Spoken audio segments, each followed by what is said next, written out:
Hi there. Welcome to Pateo Television. My name is Johan Oldenkamp, and I'm the host of this talk show. The guest of this episode is sitting right beside me here in the virtual room, and he hardly needs any introduction because it's Mr. Bruce Lipton. Bruce, welcome to the show.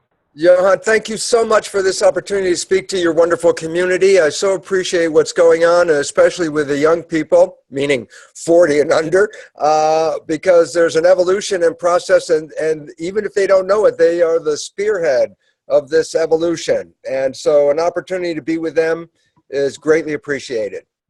Okay, great. Yeah, because I have to be very honest, it's a true honor for me that such a pioneer like you, I think you're an outstanding scientific pioneer and also an inspiring way shower, and not to say the least, also an excellent teacher. So it's a really big honor that you're my guest in this talk show, Bruce.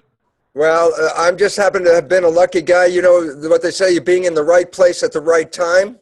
I was there, and it's been great because it's so affected and changed my life that I had to really say, wait, there's a science here. And if you understand it, it's like you get control of your life. And that's what people need right now.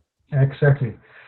To start with, Bruce, can you go back in your conscious mind in time to the early 1980s? Because then you were working at the School of Medicine in the University of Wisconsin, and you were discovering that the genetic determinism dogma was not really true.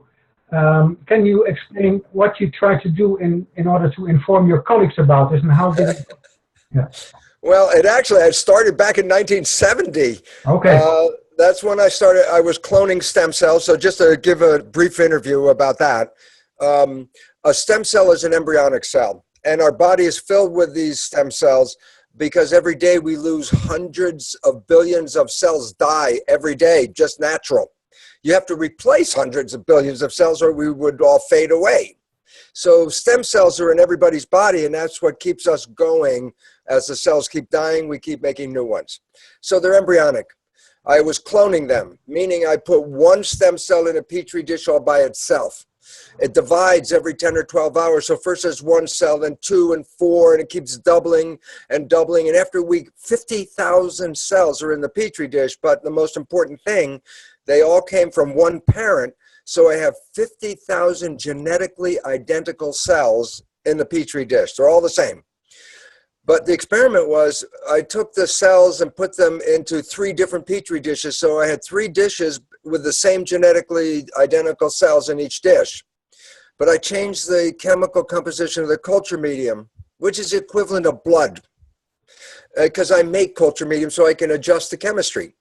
And what I did was change the chemistry a little bit in each of the 3 dishes. So they were genetically identical cells, but in 3 different environments. And in one dish, the cells formed muscle. In a second dish, the cells formed bone. And a third dish, the cells formed fat cells. At the same time, you have to understand, I was teaching in medical school, genes control life. Mm-hmm. Point. All the cells in the 3 different dishes all had the same genes. So what was it that made one set muscle or a different set bone or a different set fat cells? And the answer was not the genes, the environment. So when I changed the environment, I changed the genetics and the behavior of the cell. Well, this is completely different than genes controlling life, because it was the environment was determining what type of cell would come. And the environment is in the blood. And then I say, then to connect the whole thing now to one big picture, when we look at ourselves, like Johan, you look in the mirror, you see yourself, you say, I'm one person. I go, you're one person, but a person, by definition, is made out of 50 trillion cells. So the truth is, when you say Johan, you're talking for a community of 50 trillion cells. That's the community. The cells are the living entity. Johan is a community. Okay? So simple conclusion now. A human body is like a skin-covered petri dish with 50 trillion cells inside. The culture medium is the real blood. Then I say, wait, it doesn't make a difference if the cell is in a plastic dish or in a skin dish. The cell responds to the environment. That's where the genetics are controlled. So I say, in the skin dish, my body, the blood is the culture medium. I go, yeah. And I say, yeah, but the chemistry of the blood will determine the genetics and the behavior. And then I go, well, who or what controls the chemistry? And then I go, the brain is the chemist and regulates the composition of the blood. But then, and the last piece, and this will hold it all together. So what chemicals should the brain put into the blood? And the answer is, whatever picture you have in your mind, the brain translates that picture into chemistry. If it's a happy, loving picture, there's different chemistry comes out. Dopamine for pleasure, and oxytocin for bonding with your friend and pleasure, and growth hormone. So when people are happy and in love, the chemistry of the blood is created by looking at a picture of happiness. And that chemistry then creates happiness. And I go, wait, same person opens her eyes and sees something that scares them. The interpretation, the mind says, I need protection. And the chemistry then switches now. And now the chemistry is stress hormones and things that affect the immune system. I go, oh, wait, every time you change your thought, you change the chemistry. I go, yes. Then I go, the chemistry matches the thought. Yes. And all of a sudden it's like, oh my God, the problem is that psychologists have told us that through our development, 70% or more of our thoughts are negative, self-sabotaging, disempowering beliefs. I go, and what does that mean? I say, well, if that's the picture in your head, the chemistry is going to be a match. And that's why stress today, everyone thinks like genes cause disease, it's like, no, wait, less than 1% of disease, less than 1% of disease is connected to genes. Wow. Greater than 90% is nothing wrong with the body except the picture in the head is releasing negative chemistry. And that chemistry causes us to get stressed, and stress compromises growth and the immune system. And the more stress you're under, the sicker you get. And the whole idea was, but it was a thought. Stress is a thought. If I change my thought, I change the stress. I go, exactly. And so the new science is the science of mind controlling body, with the picture of the mind being the shaper of the body. Okay? Yes. And then I say, yeah, and the problem with that is everyone knows the movie The Matrix.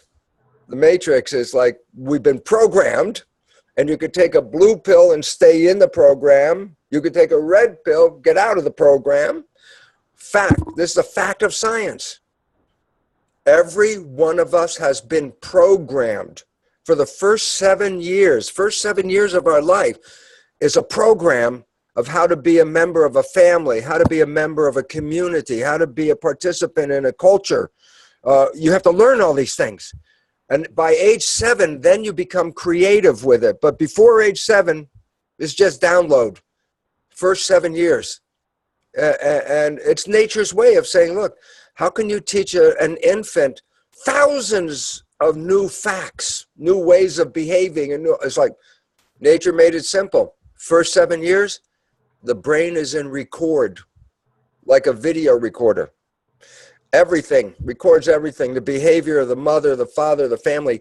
That is where we get our behavior from. And unless you change that program, that will be your life. And the problem is, it's called subconscious. Sub, below conscious, meaning you're running your life not with your creative mind, conscious mind, which is your spirit, who you are, the creative conscious mind up front here. You're running your life with the programs from the subconscious 95% of the day. And why is that? Just I'll finish so I can just let you talk. The finishing point is simply this. We operate 95% of the day from the programs. For the reason is the science has shown that we are thinking with our conscious mind. And when you're thinking, you're not paying attention. So the program is then like an autopilot, a default. When your conscious mind's busy, you automatically run the subconscious. Yeah, but I say the subconscious got programs, not from me, but my mother, my father, they gave me these programs. Can I go on one more minute? One more minute. Yes. Yeah, of course you can, Bruce, but I've been studying your work for about 10 years now, and I'm a huge fan, and I developed a paradigm that enables scientists like you, genius scientists like you, to explain their story much better. So if you allow me, I'll show a picture, and that will structure your your explanation. Hopefully. I appreciate that. A picture is worth thousands of words. Exactly. Let's see, hopefully it's working.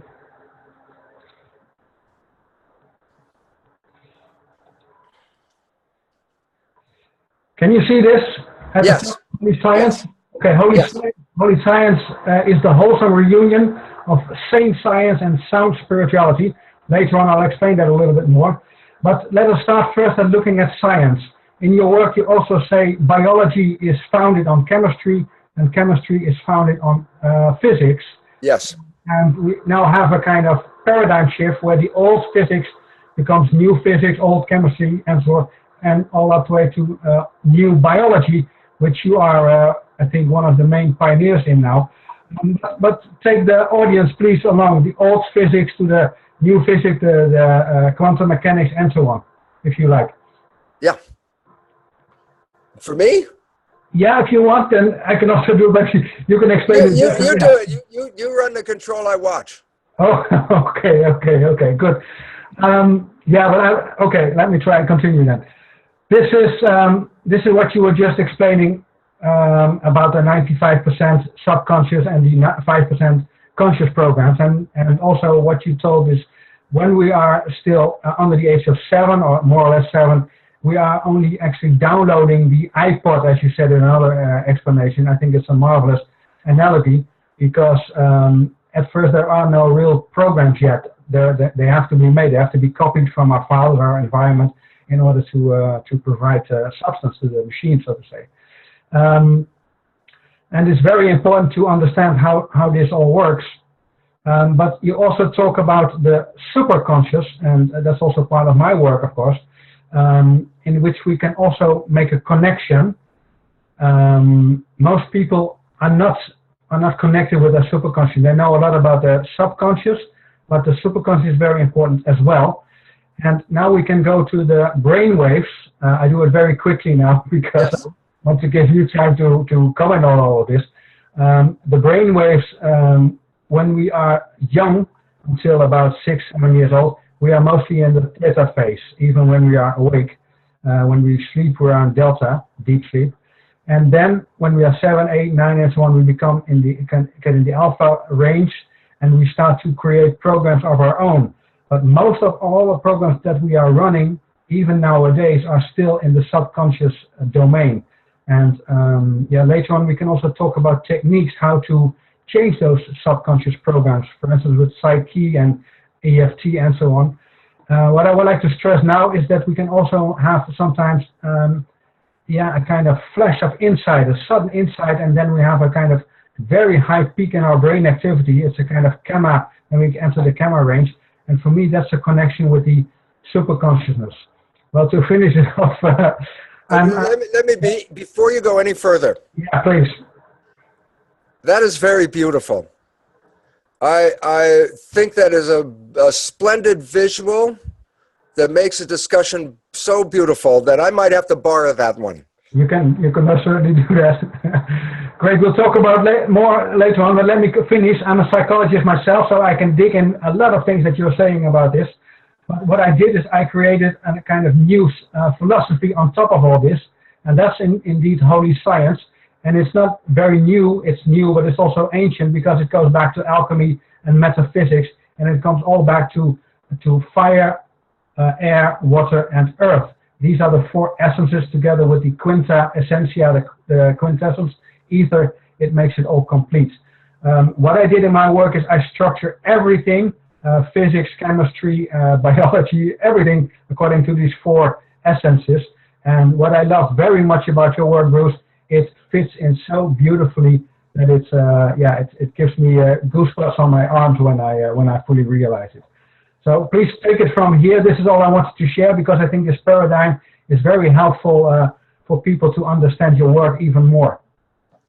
I think that's a magnificent, creative way of presenting this complex information in a very simple and easy to visualize way. And for me, that I love that because teaching is my business. And when I see someone become a really good teacher like that, I have to acknowledge it. So Johan, thank you. And this visual make a big change in my mind. Thank you.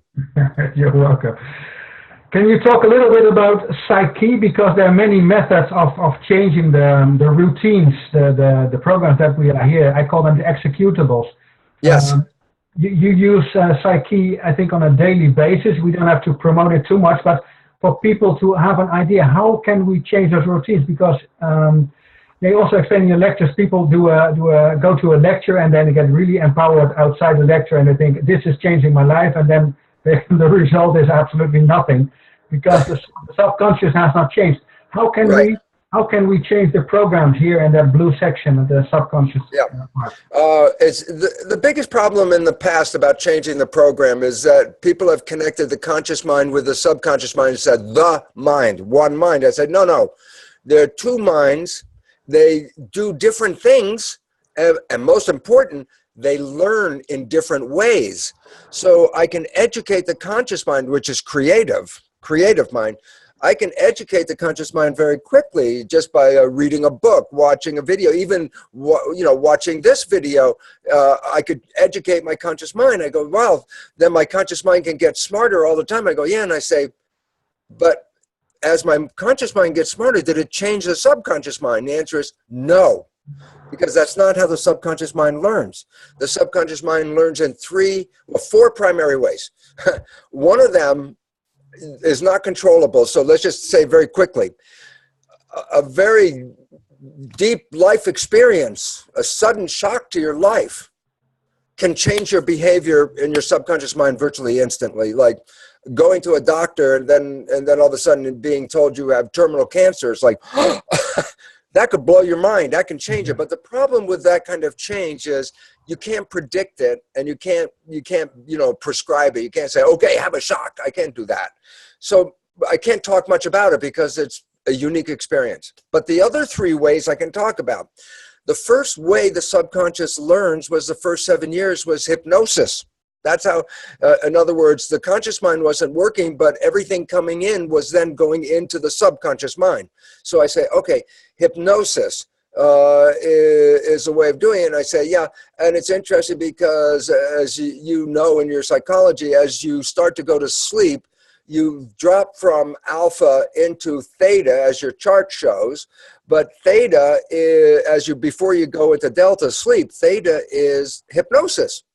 So every night as you're going to bed, just as your consciousness disconnects, you're in theta. So if you put on earphones and have a program play every night, it will go straight into subconscious and bypass conscious. Hypnosis, that's how you did it in the first 7 years. Okay?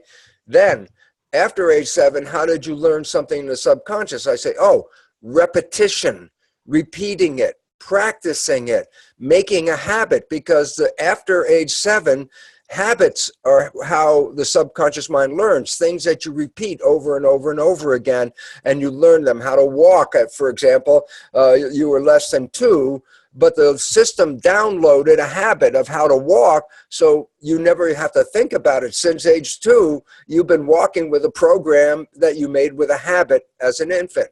And I go, okay, so habituation, meaning you want to make a new life, then you have to play like you're making a new life. Sometimes in English they say fake it until you make it. In other words, if you want to be happy, well, pretend you're happy and keep pretending. At some point, the habit will take over. You won't even have to be thinking about it. You'll just be happy after that. That's called making a habit. Okay, now, those are processes that take time. But there's a whole new field that you're familiar with called energy psychology. And it's sort of like an updated version of super learning. And I say, what's super learning? I go, well, when you're really capable of using your subconscious, give you an example. Maybe you've seen people read a book where they just looked at the book and moved their finger down the page. And as they move their finger, they read the page. They can stand in a bookstore, read the whole book, just moving the finger down. And I go, that's called super learning. And it's engaging the subconscious and making a program so that the subconscious was reading all the words and the conscious mind was getting it. It was a program. It was a learning how to do that. Well, that super learning can apply to changing the program. And part of it has to do with the integration of the right and the left hemispheres. Before age 7, both hemispheres work in sync, called hemisync. Hemisphere, hemisync, before age 7. After age 7, it's called hemispheric dominance, meaning sometime during the day, your right hemisphere is more powerful, and later during the day, your left hemisphere is more powerful. And then it's like a wave, then it goes back. So during the day, sometimes right, sometimes left. I say, what's the difference? I say, well, right hemisphere is like a whole picture and it has emotions and things like that. Left hemisphere is details and parts and pieces and sees the connectivity and all that stuff. The point is, sometimes you're more emotional, right brain, and sometimes you're more intellectual, looking at all the pieces, left brain. But during our adult phases, they're not working together. No. But if you can bring them together, then you're going to engage what is called hemisync, hemispheric synchronization. This opens up a window for learning. And so what's so interesting is like instantaneous hypnosis download. When you're in hemisync stages, you can take a new idea and drop it in a subconscious in minutes. Okay? Now, it sounds like a New Age fairy tale. And in fact, for many years, I knew it worked because it changed my life, but there was no science behind it. And most people said, oh, that's a New Age. And I go, okay. Now, today, I have a different answer. I got the science answer now, because a person whom I've since met, a person who I now know very closely, his name is Dr. Jeff Fannin. He's a neuroscientist. He was doing brain mapping. And what he showed was when you get into what is called Cook's hookup, and it's a way of crossing right and left arms and legs, because the right arm is controlled by the left hemisphere, and the left arm is controlled by the right hemisphere. But if the right arm crosses the midline, it gets picked up by both hemispheres. So when you cross your arms and your legs, both hemispheres start working at the same time. That's called hemisync. So when you're in this hookup, you can, in a couple of minutes, the brain will start to integrate. And at that moment of integration, you can download a new program just by saying it. It will go download, okay? Now this has been seen with recordings of what they call 3D electroencephalograph, where it's called brain mapping. And it's funny because Jeff Fannin, who was a neuroscientist, said originally, no, this is not possible to change the subconscious like that. He said that because that's neuroscience. Someone in his laboratory took the program of Psyche, how to change these things, and came back to the lab and said, oh, you can change your belief. And he said, no, you can't. That's not neuroscience. And they argued for a bit, and they said, wait, we're in a laboratory. Put the wires on yourself. So Jeff, the scientist, put the wires on his own head. And the person did what is called a Psyche training program thing. And it just, his mind flipped out. As a neuroscientist, he saw things on the recording. He said, that's not possible. And ever since then, his life has changed. You know what's interesting? He now can go into an audience and say, who wants to change a belief? And everybody wants to change a belief. And he says, okay, you pick a volunteer, come up, sit on the stage. They go through the process of how to do the belief change, but they put the wires on the person's head on the stage. Okay. And on the screen above the person's head, they project the live electroencephalograph, EEG, live. And when the person is doing the balance, the audience, the change is so, even if you, I mean, it's very complicated to read EEG, but the change is so profound that even an audience can go, oh, something just happened, and they can see it. So the whole idea about this is originally what was a New Age idea now has a scientific foundation that there is a way to change this. And this becomes very important because these changes can occur in 5 to 10 minutes and not weeks like any of the other kinds of processes may take. And this is why it's necessary now to move into these fields, because we need to change our behavior as best as we can, because we now know, hey, 1% of disease is due to genes. 90% or more is due to the way we respond to life. And if you want your power back, you have to change the programs in a certain way. And so we've been given a new way of doing this.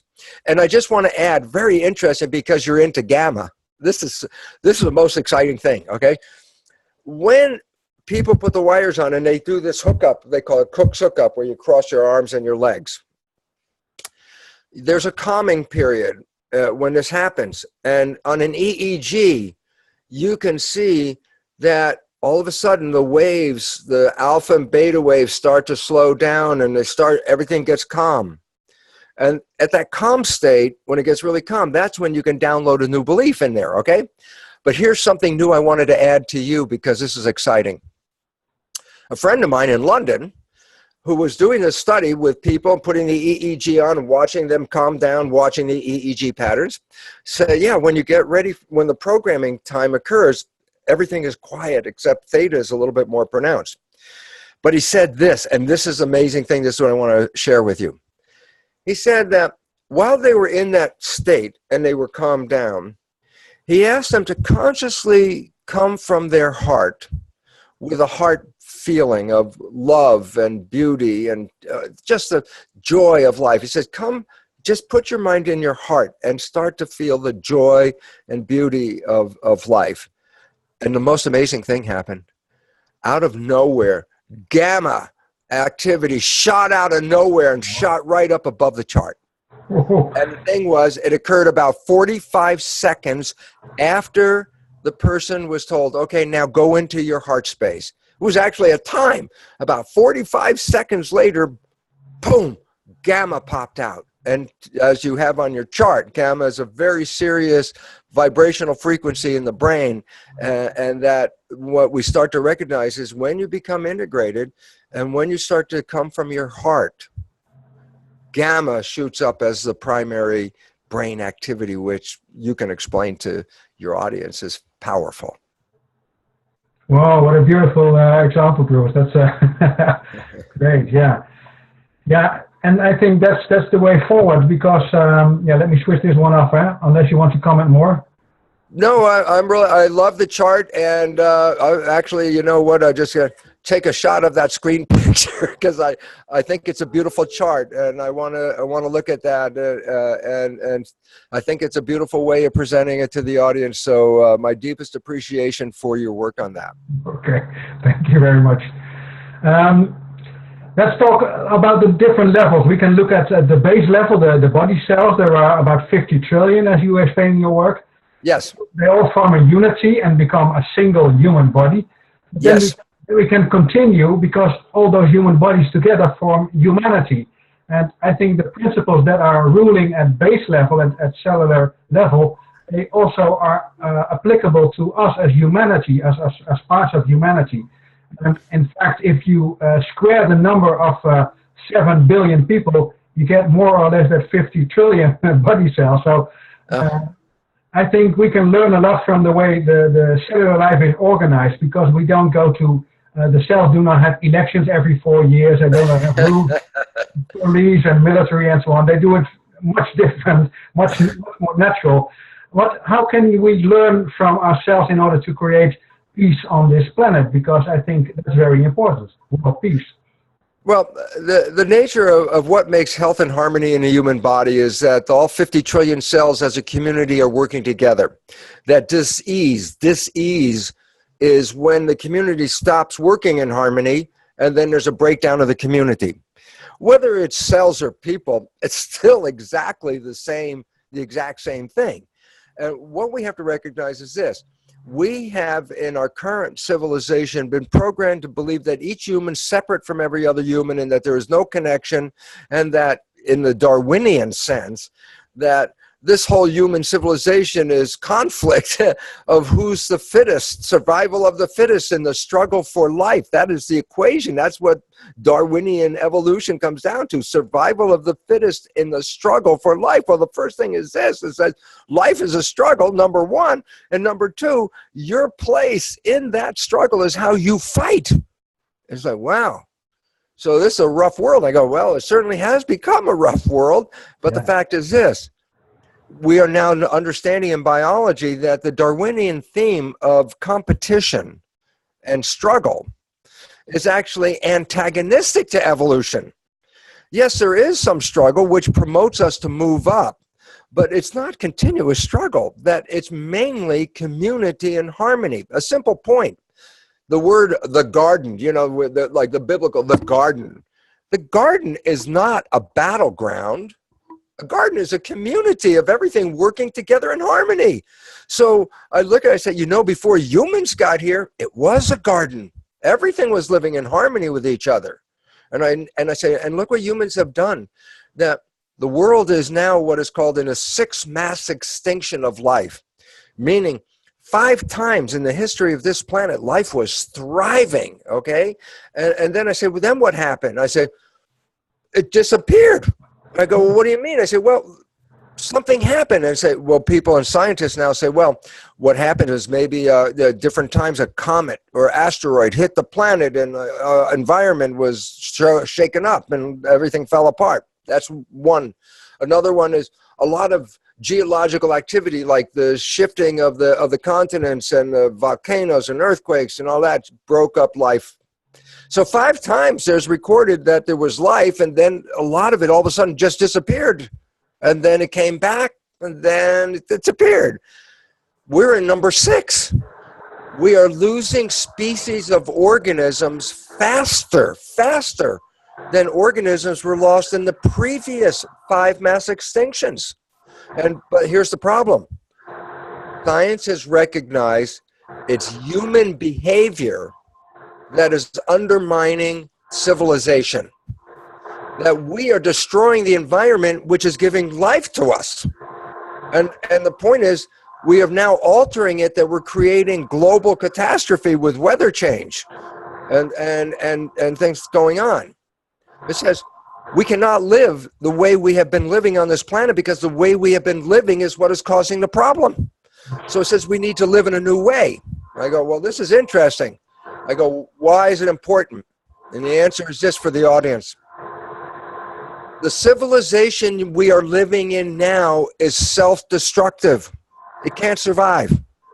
We have to change the way we live on this planet, which means the existing situation, the existing government, the existing situation is the trouble.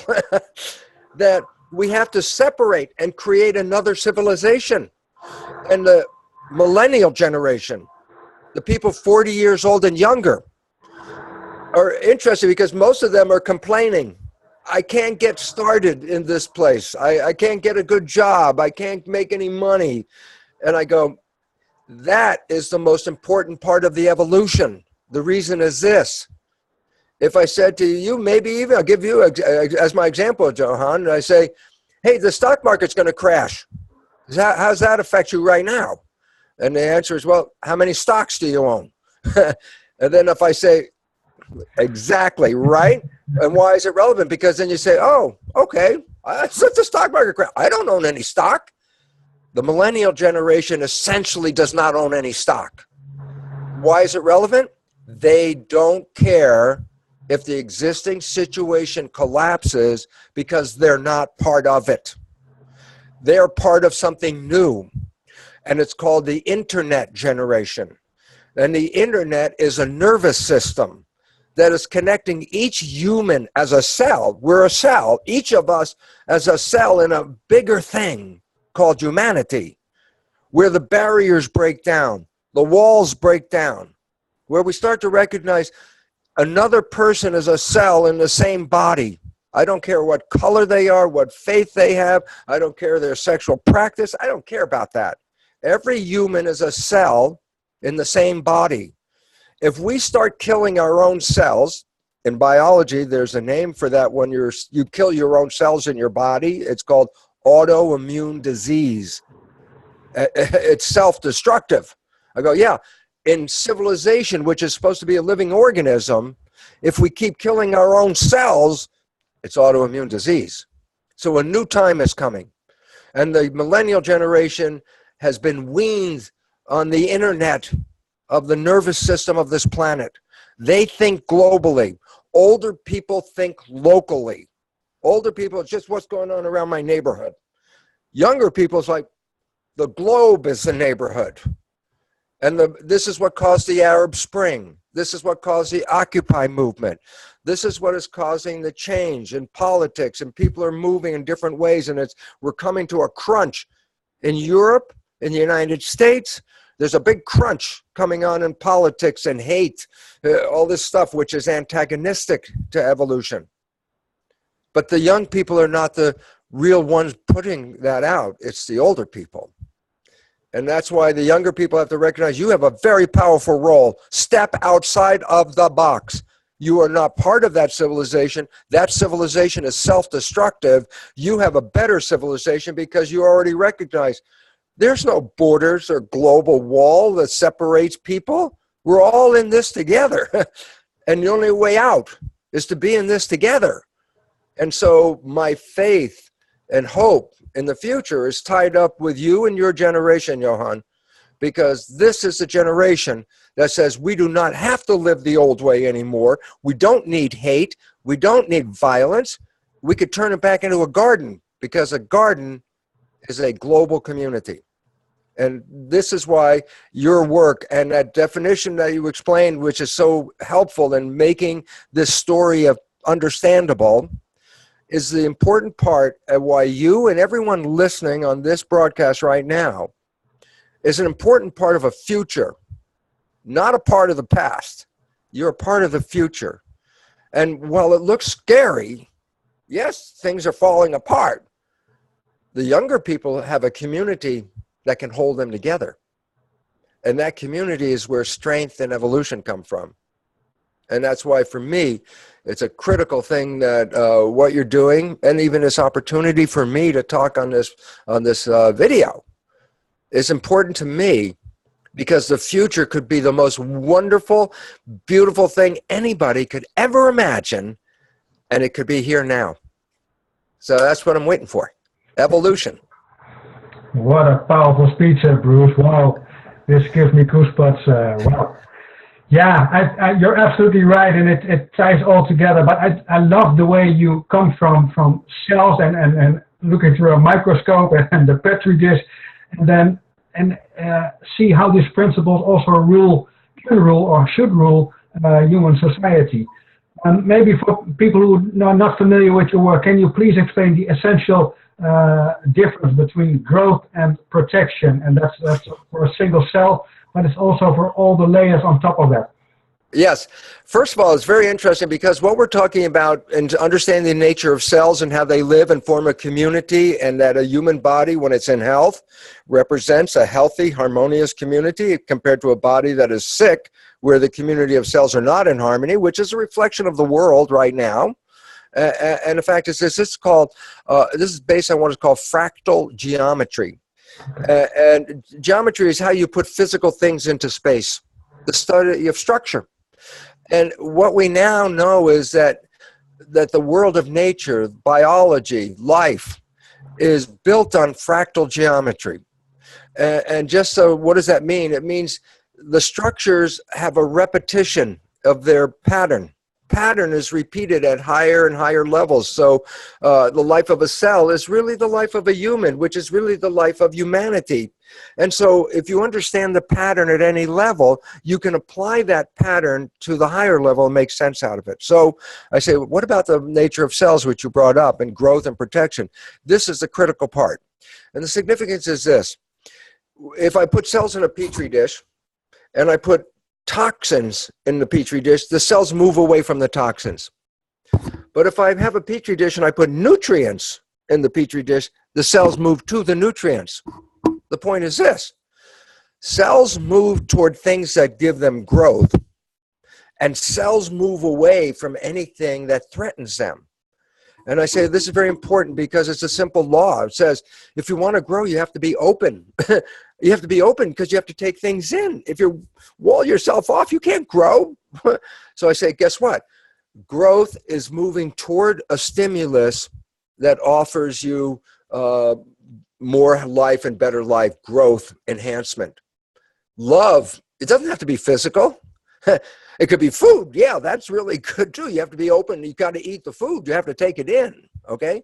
So I say, oh, so here's the point. Things that offer the biology growth, the cells move to that and they're open to take things in. That's growth. In contrast, if something is threatening you, you don't move to it. You move away from it. And you don't stay open, but you close yourself down. Protection is to wall yourself off from the threat. So I say, well, wait a minute. Growth, move to the stimulus. Protection, move away from the stimulus. Well, you can't move in both directions at the same time. So if you're in growth, you're going to be moving forward. But if you're in protection, you're going to be moving away. Number two, growth is open. Protection is closed. Point? You can't be open and closed at the same time.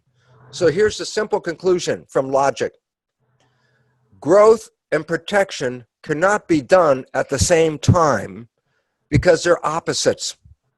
Growth, move to, be open. Protection, move away, close yourself down. So why is this important? Because growth enhances your life. Protection can save you, but you can't stay in protection. For a simple reason. I'll give when we thought the Russians were going to bomb us in the Cold War, we built air raid shelters. I say, okay, what was that for? He said, well, if the alarm comes, you go down into the ground and you wait until what's over. Okay? I go, okay. I say, so we used to do a test. Everybody would be working, growth. The alarm would go off. Everybody would go down into the basement. No growth. Because they're in protection, they're walled themselves off. And I say, hey, if it's just 10 minutes like a test, big deal. You come out of the bomb shelter and you go back to work. No problem. But here's the problem. What if the siren goes off, you go down into the bomb shelter, but there's no all clear end. There's no all clear. And you're in the bomb shelter. How long can you live? The answer is based on how much reserve you have in the bomb shelter. But if you run out of reserve, you die. Why? No growth. Here's the point. In human evolution, we had a protection response to protect ourselves to run away from a saber-toothed tiger. And I say, it takes energy. And I go, yeah. So when you're in protection, guess what? The stress hormones shut down the growth. Why? Because that uses energy. If you're running away from a tiger, I want all of the energy. So I shut down everything about growth and save the energy to run. But the point is, in the old days, if you ran away from the tiger and it was gone, then you're not in protection anymore. You go back into growth again. Like all clear, get out of the bomb shelter, no problem. But today, it's 24/7, 365 in the bomb shelter. I say, you can't stay in the bomb shelter because the machine will break down because you're not taking care of it. It's in protection. And the answer is yes. 90% or more of today's illness is because of stress, which means because we are shutting down our growth as we are waiting for the fear that we have been programmed with. And so instead of just being a short run away from the tiger, now fear is 24, 365. It says we were not built to stay in fear.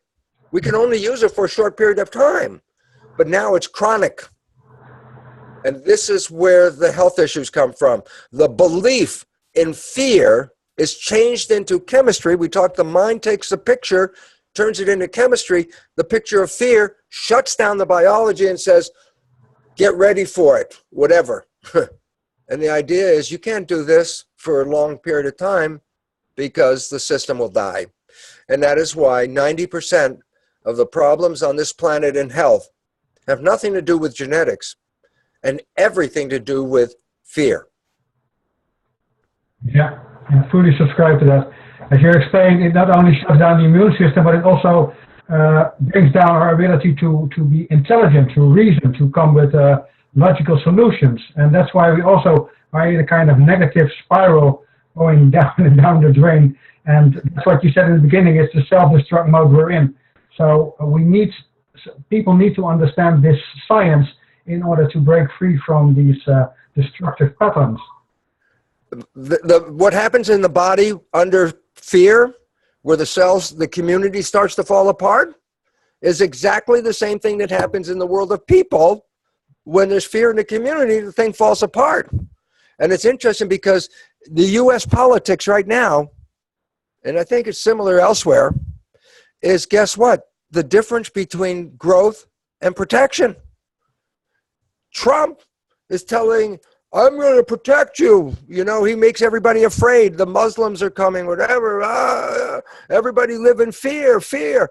That's protection response. He's causing people, and as you said, they become less intelligent because you stop thinking and you start reacting, not thinking. And so Trump and the Republican Party are playing on fear, okay? The Democrats, now here's the problem. They're the ones playing on growth, which that sounds good, except the party is contaminated with a virus, a greed virus, greed, money, and it's run by a small number of people with corporate control. So yeah, they say grow, but it's not grow for all of us. It's only grow for 1%. And so it's corrupted. And so I say, guess what? The political parties are growth and protection. But in this case, in the US, neither of them are going to support us. Because the fear will cause us to die. And the growth people are just growth for 1%, 99% are not participating. And so it will not work. And I say, should I be afraid it's not going to work? I go, no, I'm excited. And you go, excited? I go, yeah, because evolution is in process. Neither of these are going to work. This means we need to move into something different. It's not working. And the young people who started with, we had Bernie Sanders, who was the voice, and the corporate people squeezed him. But the young people are still there. Now, maybe not this time around, but if they learn what happens this time, the next election will be totally controlled by young people. And the world can change in one night with one election. And I'm looking forward to that. So I sit here and I say, boy, it doesn't look good at all. And I'm excited because it's like, great, because that means it's going to fall. And when it falls, we build something new. And that's the future. It's going to be amazing. Yeah, wow. I see many people who also comment on it and they see the same things as you described, but they get negative. And I really admire that you see this downfall actually as something really positive. And it's true, it's a kind of phoenix that will rise from the ashes. But some tough time will be ahead. I know many listen, Johan, it's like birth. You give birth to something new, but there's bloodshed. You know, there's blood at the beginning and all of this. It's not easy. It wasn't, the baby just came out. Everybody, hello. The baby, it took the mother a lot of pain and push and blood to start the new one, okay? So to go from the old civilization today to the new one, it's not going to, overnight we just changed. No, it's going to be a struggle. And the struggle means it's going to collapse. That's where the struggle begins. I say when it collapses and people are like, now what? That's when something new can begin. So for me, the excitement is, I don't want to see the collapse. I don't want to experience it. But hey, the only way to get from here to there is to go through the collapse. So let's take it. Let's get ready. Let's get strong. Let's work as a team. And we'll get through this on the other side better than we have right now. And it's important because, as we started off, we are in the sixth mass extinction of life, and it's caused by human behavior. The only way out is to change the system. You keep the system the same, we're gone in less than 100 years. This is going to change the civilization completely. And we either do something now or, all right, I'd rather do something now. Yeah, me too. I'm very impatient. In my lectures, I sometimes explain it that the old system is going down and the new system is already arising. More and more people are abandoning the ship and start a new way of living. Is that also what you see in your environment, Bruce? Exactly what I see. Because, look, I can tell you from my point of view, look, I lecture on the new biology, which is a complete clash with the old biology of genetic control. When I started lecturing in 1985 in the public, I couldn't get anybody to really come in the room who was interested. Nobody's interested, okay? But guess what? It's now 2016. I just had a presentation in Mexico with 4,000 people. Wow. What was the point? All of a sudden, people are saying, wait, the old story is not right. And so I can see how people have changed because I was there in the beginning before people were listening. And now, over the years, see more and more and more people showing up. Interesting. First, the women came, and now the men are coming. Okay. The women were more in tune to the energy and the vibration. The men are a little bit, not because we're not capable. We were programmed not to be sensitive. That is what allows us to become soldiers. We were programmed in our youth as men to not be sensitive because you can't make a soldier out of that. And so the programming, I remember being a young guy and we say, how tough are you? And they say, well, I can hit you and see if you flinch, see if you blink. And it's like, no, I'm tough, hit me. And that would prove how good, we were really good men now. But what was the point? Take away feeling, take away sensitivity. Because you want to make a soldier, you don't want somebody sensitive. And as I said, we all have been programmed. And the men have been programmed in a different way than the women have been programmed. The women are allowed to be sensitive because that's characteristic. Let them be sensitive. But men, sensitive men, that's a question. That's a problem. Because men are supposed to be tough. Yeah, but if you're being tough and you remove sensitivity, you've disconnected yourself from the world. That's the problem. And so we, as men, I've seen the change now showing up because women were there because the vibration, the energy, the frequency, the story, the whole thing was conformed to their energy and their sensitivity. Men are now more and more owning sensitivity. And the idea about it is what a waste to live on this planet and shut down sensitivity. When there's sensitivity, yeah, there are pain things. I don't want to have pain. I don't want to. Yeah, but I do like pleasure. I like feeling good. I love the music. I love the visions. I love the taste of the food. Hey, that's sensitivity. If you don't have that sensitivity, life is pretty flat. And this is time for men, especially, to say, wait, we have been misprogrammed. We have been programmed to become fighters, and that was for the use by other people. First the church, and then government. And we program men different than women because that's how you make a war machine. It's time to get out of that whole sensitivity thing, get away from that, get into the new spirit of, man, this is your chance to enjoy life. That's why you got here. You didn't come here to make hell. We came here to make heaven.